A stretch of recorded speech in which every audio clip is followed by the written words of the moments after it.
비즈니스 나라가 임하게 한다. 그래서 우리가 비즈니스가 바로 하나님의 을 영원롭게 하는 특별한 방법이다. 근데 이 제목 자체가 오늘 우리 주제 내용이자 결론인 것 같아요. 그래서 우리가 비즈니스 속에 이런 원리가 돌아가게 하는 것, 이게 비즈니스를 통해서 하나님의 나라를 확장시켜 나간다라고 하는 거죠. 그래서 비즈니스 자체가 하나님의 나라를 확장시켜 간다. 그래서 오늘 사실 뭐 결론부터 얘기하자면 마음의 태도는 뭘까? 뭐 그건 다른 거 아니라 교회 개척하는 심정으로 사업해야 된다 이거예요. 그렇다고 그러면 우리 사업이 뭐 교회 개척 또 선교의 수단이냐? 수단인데 이제 문제는 우리가 교회 또 선교 이거를 우리가 말하는 뭐 전도진 나눠지고 또 예배 드리고 하는 요거를 요것만이 이제 교회다 이렇게 얘기하면 전통적인 생각과 똑같아지는 거고, 우리가 교회를 세우는데 우리 교회는 어디 있냐? 우리 일터가 교회다. 그럼 교회가 되는 건 뭐냐? 거기에 우리 처음 서론으로 얘기했듯이 뭐 성경 구절 갖다 붙이고 거기서 예배드리고 그럼 교회가 되는 거냐? 그 비즈니스 자체가 하나님의 속성과 같아져야 된다. 그래서 비즈니스를 잘하는 건데 잘한다라고 하는 평가의 기준이 매출이나 뭐 이익 발생이나 뭐 그런 게 아니라 정말 하나님께서 보시는 관점으로 이게 몇 점짜리냐, 이게 이제 우리가 잘하는 평가의 기준이 되는 거죠. 그래서 오늘 그 발제 배경의 이유는 제가 마침 요걸 이제 쓸 때 우리 교단지에서 이렇게 책 추천하는 코너가 있는데 갑자기 연락이 와서 그때 생각난 게 그냥 저는 이 경제인의 종말 요거를 이제 다시 한번 저도 적으면서 추천을 했는데 이게 보니까 이제 피터 드루커도 그런 얘기를 했어요. 그 책의 주제가 뭐냐면 전체주의가 발흥한다. 그 책은 경제인의 종말이라고 하는 것은 앞으로 이 전체주의라고 하는 파고를 어떻게 극복할 수 있을 것이냐. 왜냐하면 이게 어떤 전쟁과 공황, 경제적인 문제의 불안이 실업, 전쟁과 실업의 두려움이 닥쳐오면 인간들이 그냥 모든 걸 다 반납해버린다는 거예요. 뭐 자유와 평등이고 뭐고 막 다 반납해버리는데 그러면 더 큰 재앙이 온다. 그래서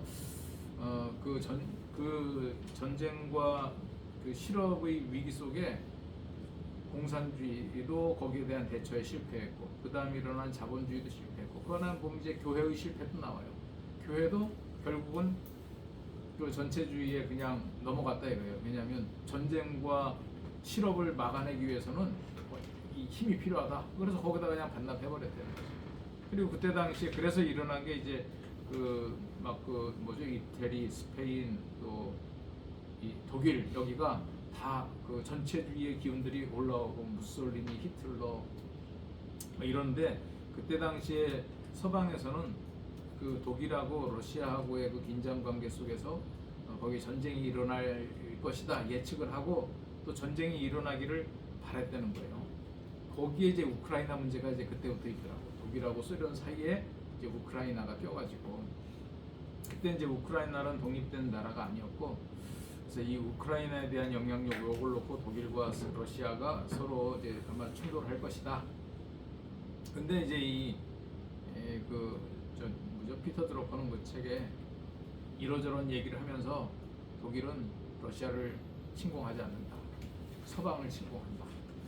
이 경제인의 종말을 쓴 출판이 된 게 1939년이에요. 그해 이 책이 나오고 나서 그 히틀러가 이 전쟁을 폴란드를 공격하고 그 다음에 이제 이 서방을 향해서 전쟁을 일으킨 거예요. 그러니까 막 이 책이 거의 뭐 예언서 수준처럼 돼가지고, 왜냐하면 그때 당시 사람들이 짐작을 안 했었거든요. 근데 이분이 왜 러시아하고 독일이 손잡을 것이다 이제 그렇게 얘기하냐면 전체주의로 통한다 이거예요. 그러니까 전체주의끼리 힘을 합해가지고 전체주의와 이제 합하지 않는 서방을 공격할 것이다 이거지. 서방은 이제 민주주의적인 체제가 자리 잡고 전체주의적인 것에 반대를 하니까. 그래서 그 예언대로 됐는데 이제 거기에 이제 마지막 경고를 뭐라고 하냐면 제가 여기다가 이제 그걸 써놓은 거예요. 이 전체주의의 도전에 대처하기 위해서 서방이 똑같이 전체주의적인 전략으로 나가면 이건 같이 망하는 거다. 그래서 그걸 하기 위해서 어떤 강력한 힘으로 우리가 맞서자 이렇게 나가면 안 된다. 그러면은 그렇게 하지 않기 위해서 이제 뭐가 필요하냐. 사실 그래서 이제 기업들이 잘 돼야 된다는 거예요. 그거는 뭐 정치가 해결할 수도 없고 종교가 해결할 수도 없고.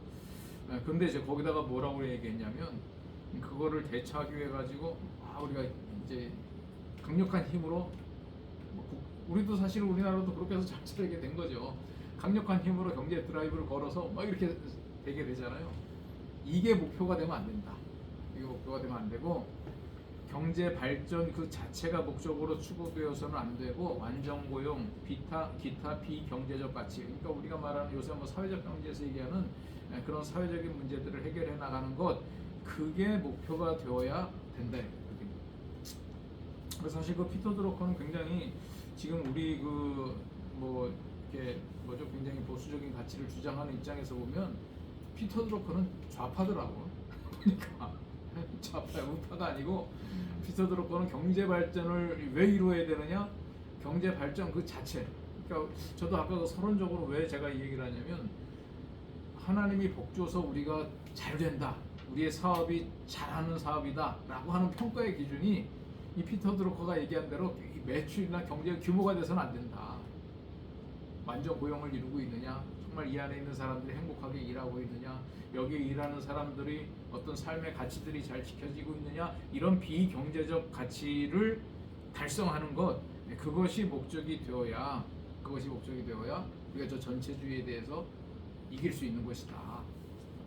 그래서 자기는 평생 기업이 그런 기업이 되도록 컨설팅을 하면서 살겠다는 거예요. 이게 그 사람의 사명 선언이에요. 원래 학위는 그 독일에서 국제법으로 박사학위를 받은 분인데 미국으로 이제 가가지고 자기도 이제 기업 생활하고 하면서 평생을 2000년도인가 돌아가실 때까지 우리가 그래서 저도 알기로는 뭐 피터 드러커 사실은 자세히 몰랐지만 조금 이렇게 뭐 비즈니스 뭐 이런 쪽 와 보니까 피터 드러커 얘기 많이 하더라고요. 난 그래서 뭐 자기계발서 좀 쓰고 기업 컨설팅 하고 또 이렇게 여러 가지 뭐 조직 관리하고 이제 이런 사람인 줄 알았어요. 그런데 자기가 왜 그런 일을 하냐면 기업이 그렇게 돼가지고 정말 그 사람들, 거기서 일하는 사람들의 행복함을 위해서 자유와 평등의 가치를 기업이 지켜낼 수 있도록 자기가 기업을 컨설팅 한다는 거예요. 근데 이번에 제가 오사카 가가지고 이렇게 오사카 박물관 이렇게 한번 오사카에 가면 이번에 이제 오사카 지회대회 창립을 하고 나서 그 다음날 오사카 뭐 소상공인들의 일종의 박물관이에요. 그러니까 105인을 이렇게 디스플레이를 해놨더라고. 경영인들 1700년대 1800년대 경영. 난 그래서 그 105인을 전시해놓은 걸 보고 약간 섬찟하더라고. 우리나라 그 105인 사건 있잖아. 일제강점기 때 105인. 그러면 이 사람들이 검거를 하다 보니까 105명을 검거한 게 아니라 105명을 딱 맞춰놓고 검거한 거 아닌가? 105라고 하는 숫자가 뭐가 있나? 왜 여기 성공한 기업인 105인을 디스플레이 해놨지? 근데 지금 아직 결론이 안 나. 내가 나중에 시간 나면 한번 찾아보려고 해요. 105라는 숫자가 일본 사람들이 뭔가가 있는지. 아니 105인의 성공한 기업인을 쫙 해놨더라고. 그러니까 우리 CBMC 원들은 엄청 좋아하시더라고. 우리나라 이렇게 이런 사람들을 훌륭하다고 해줘야 우리가 사업을 할 거야. 막 이러면서. 나는 또 하나 이제 105인이라고 숫자가 섬찟했고 또 하나는 이렇게 돌아보면서 이 사람들이 1700년, 1800년대 이렇게 힘이 생겼으니 근질근질 해가지고 조선 땅 정도는 우습게 보고 아시아를 먹고 세계를 먹겠다 이 생각을 했겠구나. 그러니까 동양의 맨체스터 이렇게 했더라고요. 오사카를. 방적 회사가 많았고. 근데 이제 쭉 돌아보다가 그냥 자세히 보진 않잖아요. 근데 내 눈에 그냥 딱 한 사람을 봤는데 희한한 사람 하나 봤어요. 그 사람 이름이 무토산지라고 돼 있더라고. 무토산지 발음으로는. 근데 한자로 보니까 무등삼치 한자로 읽어보면. 그 사람이 1800년대인가 그 가네가 방적회사 사장이었는데 거기 보니까 그 사람 중심의 경영을 했다는 거예요. 노동자들과 대화를 하고. 그래서 그게 책이 이렇게 이제 왜 손으로 쓴 책 있잖아요. 과학적 조업법, 정신적 조업법, 가족적 조업법 이렇게요. 그 한자니까 딱 읽을 수 있어. 그러니까 이 과학적 조업법은 뭐냐? 우리가 이제 생산 관리 시스템을 과학적으로 해야 된다. 그래야 이제 생산성 높아지는데, 또 하나 이 사람들의 이 정신적 조업법이라는 것은 마음과 심리 상태와 그들의 이런 것들을 살피지 않으면 안 된다. 그리고 또 하나, 이들은 혼자 있는 게 아니라 가족 생활들을 하고 있으니까 그들의 가족까지 챙겨줘야 된다. 그게 그 사람의 이제 경영 원리고, 그게 일본 그 경영에 영향을 많이 미쳤다고 그러더라고요. 1800년대. 그래서 그 공장에다가 여자들 일하는 사람들 교육시켜야 된다고 학교도 세우고 이런. 그래서 내가 그 사람 이력을 한번 이렇게 막 인터넷으로 막 찾아봤죠. 그랬더니 자료가 많이 나오진 않는데 3년간 미국에서 유학을 한 기록이 나온다. 그래서 나는 1800년대에 미국 유학 갔으면 요즘으로 얘기하면 교회 간 거다, 교회. 거기 한 3년 있으면서, 그거는 그 사람이 뭐 교회를 다녔던지 안 다녔던지 지금보다 훨씬 더 기독교적인 가치가 지켜지고 그런 문화 속에 들어가서 그 사람은 그게 뭐 기독경영이니 뭐 이런 얘기를 안 배웠어도 정말 우리가 이 어떤 사실은 동양의 가치가 사람 중심인 것 같아도 엄청나게 물질적이잖아요. 공자님 세상도 그래. 하여튼 그게 어찌 보면 뭐 공자님의 이름도 그 정권에 대한 정당화를 시켜주기 위한 그 이데올로기다, 이제 이런 얘기를 하는 분들도 있는데 굉장히 현실적이거든. 그런 세계 속에 물론 일본은 뭐 공자님 생각을 안 받아들였죠. 이제 다 메이지 유신 때 대처가고. 그러니까 그런 분들의 생각이 와가지고 자리 잡았는데 아마 피터 드루커가 얘기하는 경제적 가치가 아닌 비경제적 가치로 경영을 해야 된다라고 하는 생각을 한 게 아니냐. 난 그런 생각이 들더라고. 근데 그 사람이 나중에 이제 정치로 갔다가 60 몇 세 집 앞에서 그냥 총을 맞았는지 테러당해, 그래서 암살 당했더라고요. 그런데 어쨌든 그런 부분들. 그래서 내가 그거를 이제 옛날 보고, 그 다음 날 우리가 이제 기업 방문을 하면, 기업 방문을 또 이제 조그만 그날 갔었나? 조그만 회사들 이렇게 가는데 그 도쿄 엘리베이터라고 하는 회사를 하나 갔어요. 조그만 회사예요. 근데 주식회사긴 한데.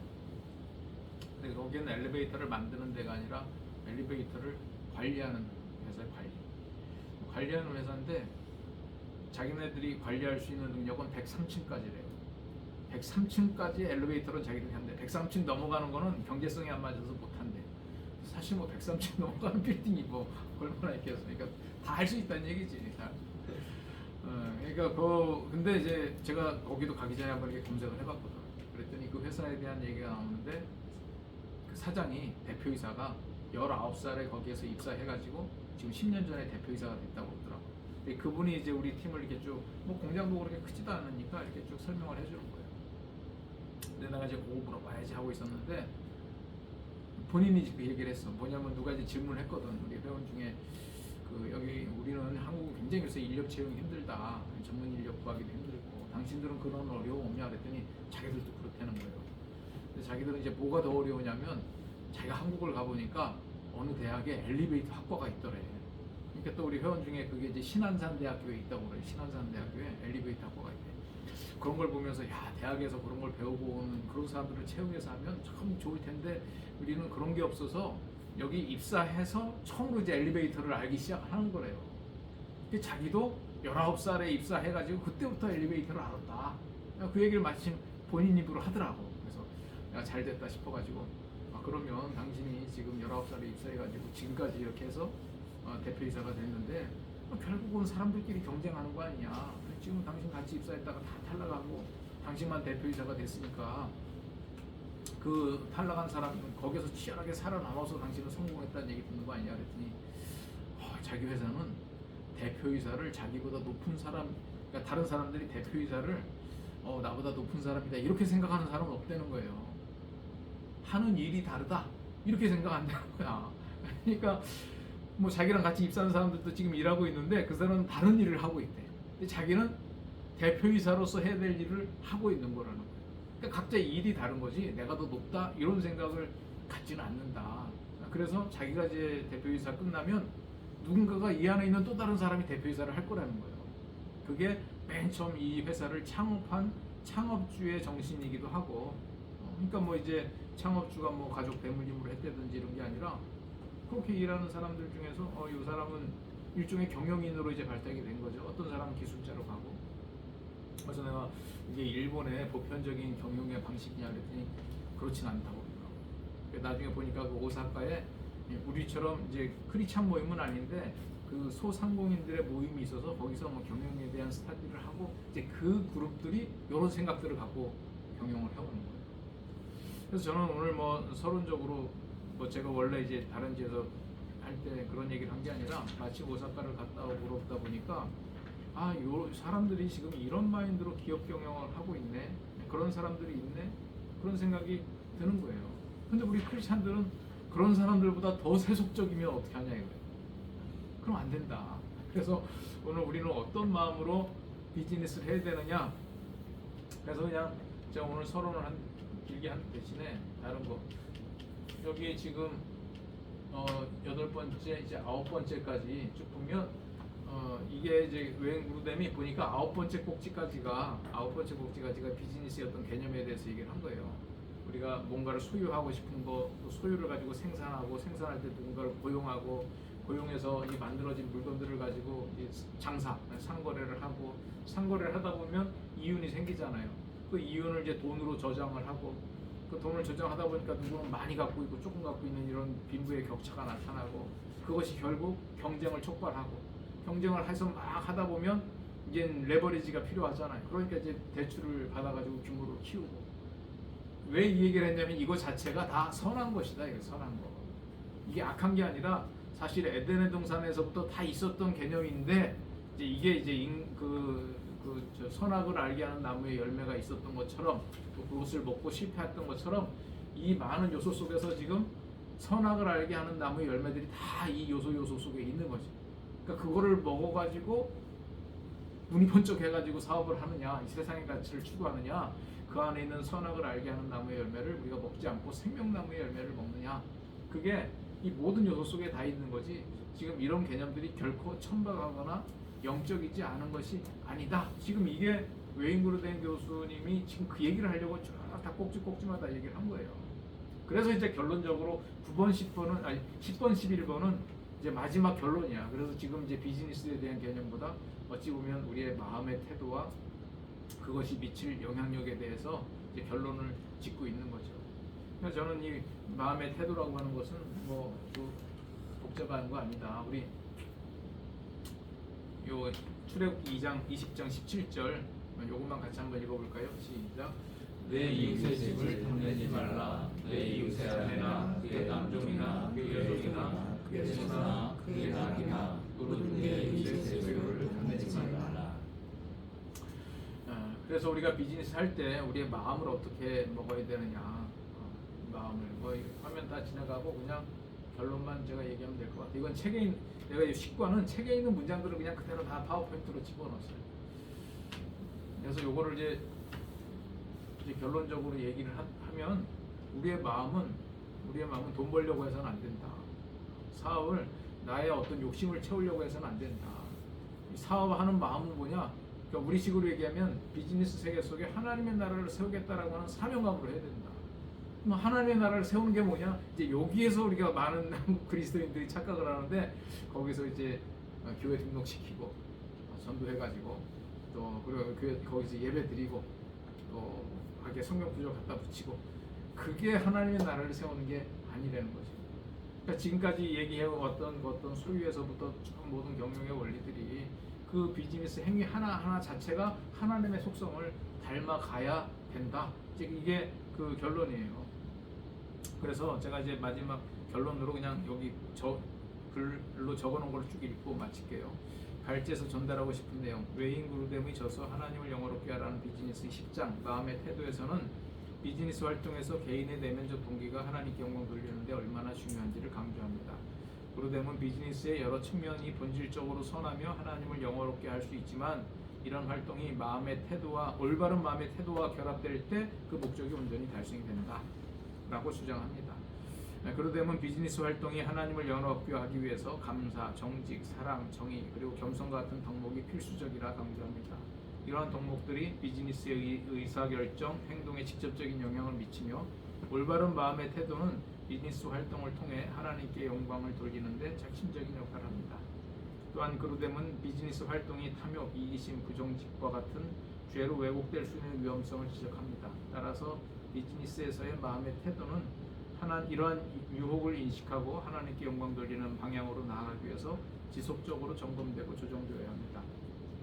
마지막으로 그루뎀은 비즈니스 활동이 하나님을 영화롭게 하기 위해서는 올바른 마음의 태도가 필수적이며 이는 비즈니스의 모든 측면에서 하나님께 영광을 돌리는 삶을 살기 위한 핵심 요소임을 강조합니다. 결국은 제가 요약하자면 하나님 사랑, 이웃 사랑의 마음으로 사업도 해야 된다. 내가 왜 사업을 하느냐? 하나님 사랑하기 위해서, 이웃 사랑하기 위해서. 그런데 나는 왜 이 사업을 통해서 하나님을 사랑하고 이웃 사랑하느냐? 하나님이 그 은사를 주셨고 내가 기질적으로 또 이것이 맞고 또 이 사업의 아이템 자체가 하나님 사랑이고 이웃 사랑이다. 그것으로 이제 우리가 해 나가야 된다. 나의 이기적인 욕망을 채우는 것이 아니라. 그래서 우리가 이 마음의 태도라고 하는 것을 제대로 잡지 않으면 그 모든 것들이 이기적인 욕망을 채우는 탐욕의 수단이 되어버린다라고 하는 거죠. 그래서 저는 진짜 그 사회적 경제에서 얘기하는 왜 우리가 비즈니스를 하느냐, 빵을 만들기 위해서 고용하는 것이 아니라 고용하기 위해서 빵을 만든다라고 하는 개념처럼 우리가 이 땅에서 정말 이 여러 가지 사회적인 문제들을 해결해 나가는데 하나님께서 허락하신 나의 비즈니스가 어떤 기여를 할 수 있느냐, 이제 이 마음을 가지고 사업을 해야 된다. 근데 그거를 해나가는 구체적인 이제 점검 포인트는 매출 점검해야 되고 얼마나 팔리는지 이익은 얼마나 나는지 이걸 점검해야죠. 왜냐하면 제가 그 청년부 이렇게 한참 몇 년 지도할 때도 토요일마다 목자들 불러가지고 물론 제가 시작했던 건 아니고 그 전임부터 그렇게 하고 있었는데 막 리포트 쓰는 거예요. 지난주 니네 조 몇 명 나왔냐, 그리고 목자 너는 성경 몇 장 읽었냐, 이런 걸 쫙 체크리스트를. 그래서 제가 출석 신경을 많이 썼죠. 왜 출석을 신경 쓰느냐? 그거는 우리가 열심을 다했는지 안 했는지를 이 정성적인 평가로는 참 이게 왔다 갔다 하잖아요. 그러니까 뭔가 객관화된 평가 지표를 한번 삼아보는 거지 그거 자체가 중요해서 그런 건 아니다. 그러니까 내가 얼마나 노력을 했느냐, 여러 가지 사정이 있을 수 있지만 그런 결과물들을 통해서 나의 최선의 다함을 체크하고자 하는 수단이지 그거를 많이 해야 되는 것이 목적이어서 하는 것은 아니라는 거예요. 그러니까 우리가 사업을 해나갈 때 여러 가지 그 숫자적인 지표들을 해나가는 것을 통해서 우리는 뭘 점검해야 되느냐, 내가 최선을 다하고 있느냐, 이거를 점검하는 수단이 되어야 되지 그게 목적이 돼가지고 나를 막 갈아 넣으면 안 된다. 수단과 방법을 가리지 않고 그거를 키우려고 하는 것은 아니라는 거예요. 그래서 마음의 태도가 더 중요하다고 지금 웨인 그루뎀 교수님은 사실은 결론 부분에 지금 이 얘기를 하고 있는 거죠. 그래서 오늘 우리도 한번 다시 우리의 비즈니스를 돌아보면서 그냥 제가 좀 길게 이렇게 질문을 만들다 보니까 길게 됐는데 앞에는 그런 얘기고 이제 각자의 삶 영역 속에서 하나님을 사랑함으로 내가 좀 포기해야 될 행위 그런 것도 있을 수 있고 끝까지 지켜야 될 가치 이런 것도 있을 수 있고 그래서 내가 무엇을 내려놓고 무엇을 추구해야 되겠느냐, 이 세상의 이익과 별개로 정말 하나님을 사랑하고 이웃을 사랑한다라고 하면 우리의 사업에 어떤 유혹적인 요소들이 있잖아요. 하지 말아야 될 것, 해야 될 것, 이런 부분들을 한번 우리의 마음의 태도를 가지고 다시 한번 얘기를 해보자. 그런 취지로 이 마지막 말고 이제 요거보다 하나 더 있는데 10일 마지막 그 세계 빈곤 그것도 사실 똑같은 얘기예요. 빈곤 이런 마음을 가지고 비즈니스 하면 세계 빈곤도 풀린다. 비즈니스로 그 얘기를 하고 있습니다. 자, 그러면 우리 좀 얘기를